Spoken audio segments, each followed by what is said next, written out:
Story time with Aunt Ula. Bonjour, kids! Hooray! Aunt Ula has arrived! Where have you been this time, Auntie? I was in Paris, the city of art and croissants, and I brought you some gifts. Yay! Woohoo! Can we see? I brought you paintbrushes from my good friend in Paris. Have you ever heard of Marcel de Beauvoir? You know, the young artist from Paris who painted like Da Vinci himself? Yes, that's him. In the heart of Paris, where every street has a magical story to tell and every cobblestone hides a centuries-old secret, that's where our Marcel lived. But he wasn't just a simple painter. Oh no! He painted such pictures that it made your hair stand on end. His canvases were like gateways to another world, full of colors and feelings, as if his entire heart poured onto the canvas. And do you know what he used to paint such wonders? He used extraordinary brushes that he received from his wonderful master, Gabriel. He taught him how to paint such beautiful pictures. One morning, as Paris was slowly waking up under the rays of the rising sun, Marcel had already finished his breakfast, got washed, combed, and ready for new adventures. After a brief thought, he decided to visit the Louvre once again, the place that hides the greatest treasures of art. Because, you see, the Louvre is not just an ordinary museum. It's like an entrance to a magical world full of stories and mysteries. The sun was shining, birds were singing, and Marcel, happy and smiling, set up his easel in front of the museum. He grabbed his palette of paints, adjusted his beret, and was about to start. But when he reached for his favorite brushes, "Mon Dieu!" Marcel cried. "They're gone! My brushes are nowhere to be found! How could I lose my most precious tools?" The painter began searching his bag and pockets, looking under every stone. He even took off his shoes and long striped socks. But unfortunately, his favorite tools had simply disappeared. Our poor Marcel was distraught and confused. He felt like crying. "Oh, without my brushes, I'm like a fish out of water. I'll never create my extraordinary paintings again." He searched every corner of the museum, asked the guards and passers-by, but to no avail.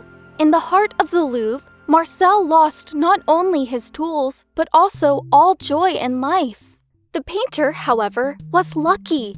Nearby, on the banks of the Seine, two children, Theo and Emma, were spending time on the riverbank, where they quietly watched the blue waves, dreaming of great adventures. Suddenly, their daydreaming was interrupted by the sound of crying coming from the Louvre.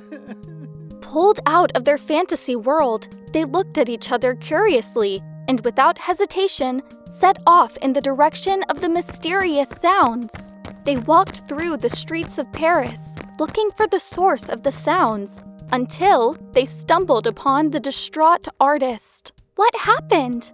asked Emma, looking at Marcel with interest.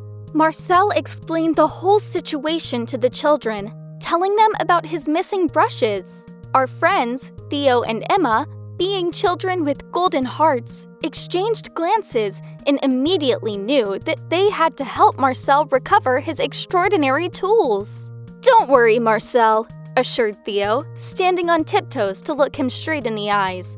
"Emma and I will help you find your brushes." Oui, confirmed Emma, nodding enthusiastically. "If we have to, we'll search all of Paris." Marcel smiled at the children with gratitude. "Oh, merci, mes amis," he said. "But you must be careful. It's a dangerous mission." Undeterred, the two friends set off on their search. Through squares and alleys, streets and bridges, they roamed Paris, carefully looking for clues. The children began their search in one of the most beautiful spots in Paris, the Luxembourg Gardens. It's such a magical place in the heart of Paris, full of flowers, trees, and charming paths to walk. In these gardens, animals scurry between the trees and birds sing beautiful songs. There are also many benches where you can sit and read your favorite book or enjoy delicious ice cream. As they wandered the paths, the children looked under every, even the smallest, pebble. Suddenly, their attention was drawn to an old woman sitting on a bench surrounded by pigeons. She was feeding them pieces of baguette, and the birds hovered in the air, catching the food with their beaks. "Good morning, madame," Theo greeted her. "Have you seen any paintbrushes around the garden?" Paintbrushes? Maybe. But first, I need to ask you a favor. "How can we help, madame?" Theo asked, slightly worried. "I recently heard that bread can be harmful to birds. But look at these poor things. I have to give them something," she sighed, looking at the hungry pigeons. "But now I have no idea what else I could feed them." Theo and Emma looked at each other and already knew they had to help the old lady. "I told you, these kids are true adventurers." "Don't worry, madame. We'll bring something to feed the poor birds," Emma promised with a smile. "Yes, leave it to us," Theo confirmed. The old lady smiled gratefully, but her eyes also showed sadness. She surely knew something about Marcel's missing brushes, but she wanted the children to help her bird friends first. "Merci, mis petites amies," the old lady thanked them as the children promised to return with food for the pigeons. Theo and Emma set off in search of food for the birds. They knew that by helping others, they could count on help in finding Marcel's missing brushes. As the children roamed the streets of Paris, they noticed many birds circling around the Notre-Dame Cathedral. Observing the pigeons, the children thought that a place where birds gather in such numbers must have some significance or history connected with them. What do you think? Will they find the answer in Notre-Dame? We'll find out soon! As they approached, they saw huge doors leading inside, like the entrance to a magical palace. When they entered, they were surrounded by massive columns and sculptures that told medieval stories. When they climbed the bell tower to get a better look at the birds, they noticed a figure watching them with interest.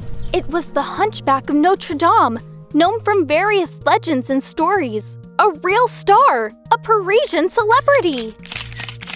"Hello, monsieur," Theo addressed him. "Could you help us?" The hunchback was intrigued by the children's question.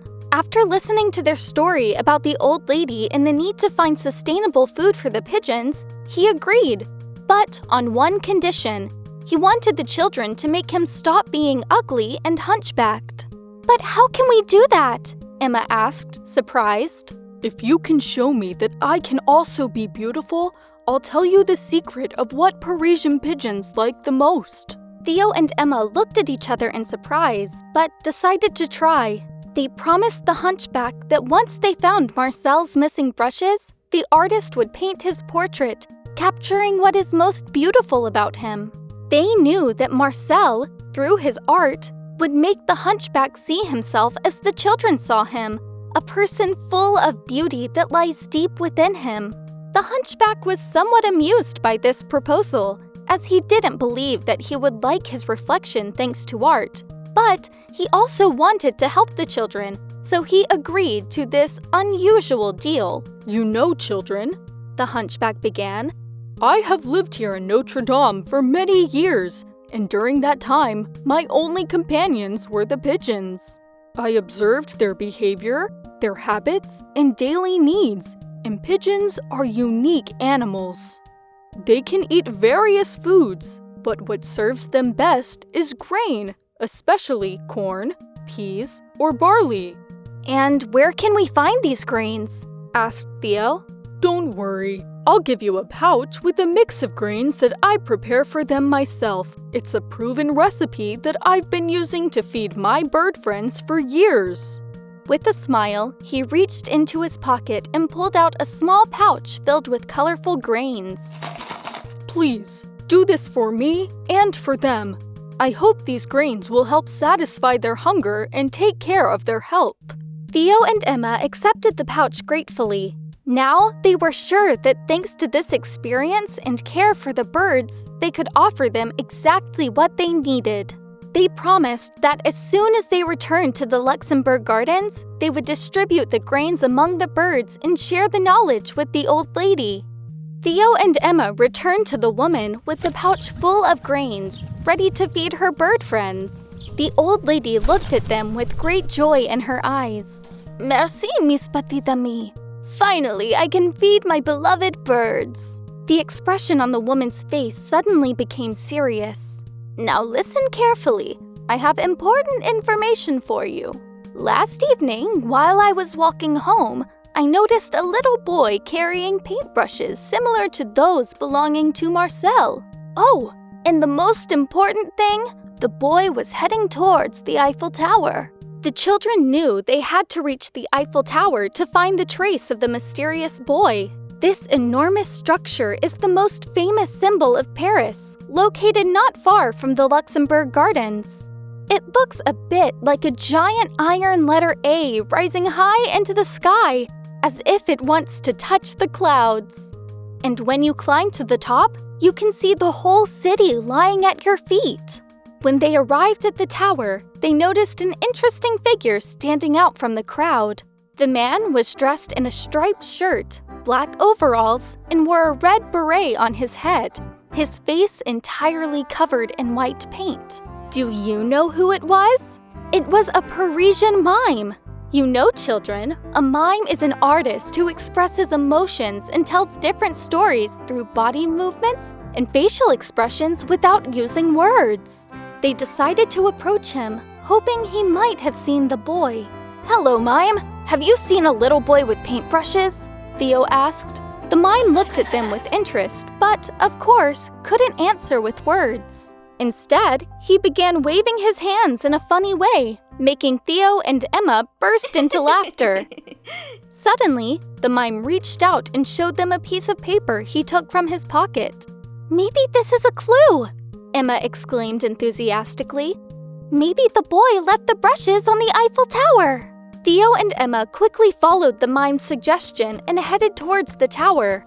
Climbing to the top, the children passed a blue boy's cap lying on one of the steps, but they walked by it without paying much attention.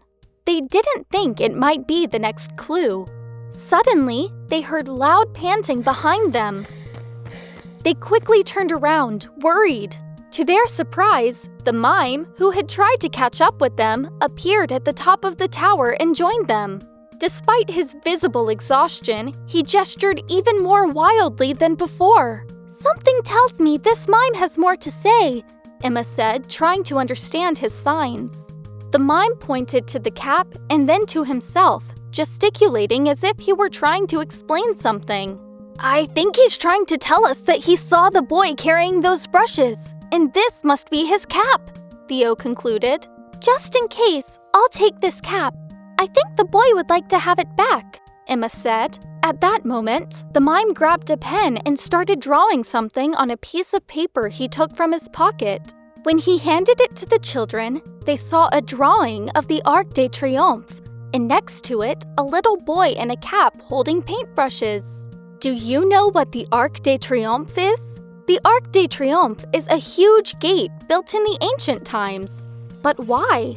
Well, when the ancient Romans won important battles or achieved other great successes, they built such a big gate to show everyone that they were true heroes. It was their big hurrah in celebration of victory. "This must be a clue," Theo said. "Mime, does this mean you recently saw this boy near the Arc de Triomphe?" The mime nodded energetically. Despite his exhaustion, he seemed very excited. With a glimmer of hope, Theo and Emma descended the tower, ready to continue their search. This time, however, they were certain they were on the right track to find the boy and solve the mystery of Marcel's paintbrushes.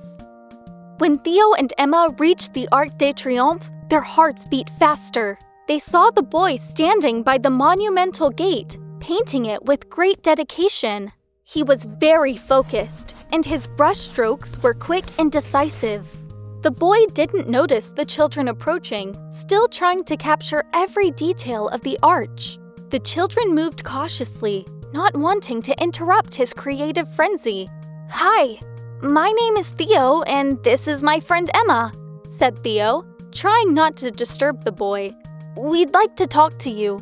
The boy lifted his head, looking at them curiously but not stopping his painting. "Who are you? What do you want from me?" he asked, his voice sounding a bit suspicious. Theo and Emma told him about their search for the paintbrushes and the discoveries they had made. When the boy heard about the magical tools and saw the cap Emma held in her hands, a frown appeared on his face. "These are my brushes! I found them in the square in front of the Louvre," he exclaimed, gripping them tightly. "Thanks to them, I fell in love with painting." Theo and Emma knew they couldn't let the boy keep the brushes, but they also understood how important this new passion was to him. "Here you go. This is your cap," Emma said, handing it over. "Thank you," replied the boy, a bit more cheerful. In the distance, the children saw Marcel approaching them. "I finally found you! I looked for you almost everywhere!" He suddenly stopped and began to closely observe the boy's work with great interest. When he saw what had been painted, his eyes grew wide with surprise. This looks like the work of my master, Gabriel," he exclaimed, looking at the unfinished painting. "Gabriel taught me to paint for many years. What is your name, garçon?" The boy looked at Marcel with astonishment. "My name is Arthur, and my grandfather was also named Gabriel. Unfortunately, I never met him," the boy mused. Marcel couldn't hide his emotions. "It can't be!" he exclaimed.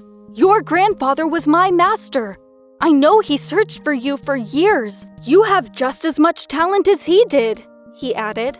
Isn't it an incredible coincidence? The boy turned out to be the grandson of Gabriel, Marcel's master. What a soap opera! But back to the story. The boy sighed, his eyes filling with tears. "I really wish I could have met him." Marcel squeezed his hand tightly. "I promise you I'll take you to Master Gabriel as soon as possible." Theo and Emma watched with emotion, seeing how two family members separated by fate finally found each other. The children, along with Marcel and the boy, set off in search of Gabriel. "This way!" exclaimed Marcel enthusiastically, pointing the way. Our seekers were getting closer to the goal of their journey. "It's here, in this old building in the attic. Gabriel has lived for years, rarely leaving his workshop." The painter indicated a small townhouse.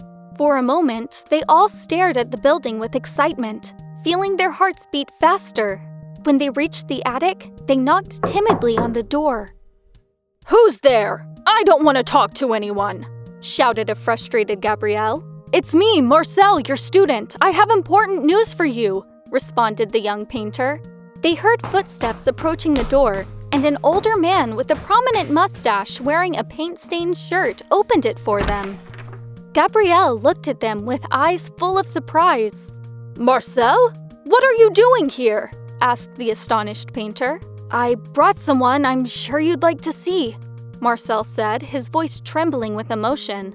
When Gabriel saw the boy standing next to Marcel, his heart nearly stopped. "Arthur? Is that really you?" The boy nodded, tears of joy shining in his eyes. "Yes, Grandpa." Gabriel approached his grandson, embracing him tightly. "For years, I locked myself in my workshop. I was desperate. I couldn't find you for so long, but now you're here, with us." This reunion was a moment both had waited for years. In their embrace, they felt their lives regain meaning. Arthur, nestled in his grandfather's arms, looked at Marcel with gratitude. "Mr. Marcel, I'd like you to have these brushes." He extended a carefully wrapped bundle. Marcel, surprised, looked at the boy but quickly understood his intent. He accepted the brushes but decided to ask, "Why, Arthur?" The boy smiled tightly. "Because you need them more than I do. I've seen you paint, Mr. Marcel. It's something beautiful. My mom always told me to share with others what we love the most. For me, it's most important that you and my grandpa can paint together, just like before." Marcel moved, bent down, and hugged the boy. "Thank you, Arthur. Your words are a great inspiration to me." Gabrielle, watching this touching gesture, couldn't hold back his tears. You've shown great maturity, my dear. Arthur returned Marcel's hug. He vowed to continue painting with even greater passion, holding the discovered brushes in his hands. Marcel, I almost forgot. We promised the Hunchback of Notre-Dame that once we find your brushes, you'd paint him in a way that would make him feel beautiful, Emma said.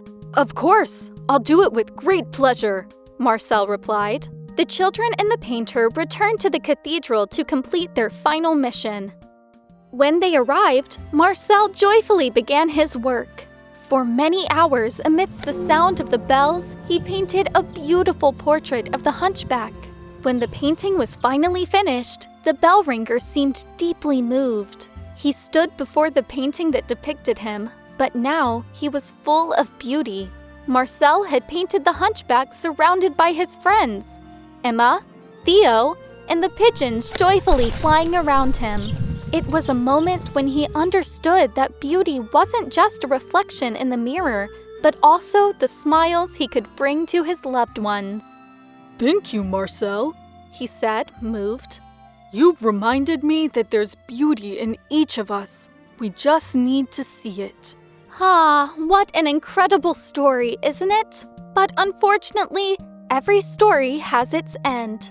Remember, my little friends, even when it seems there's no hope, there's always a solution as long as your hearts are open to receive help from others. Because it's the shared journey and mutual cooperation that lead to finding true joy.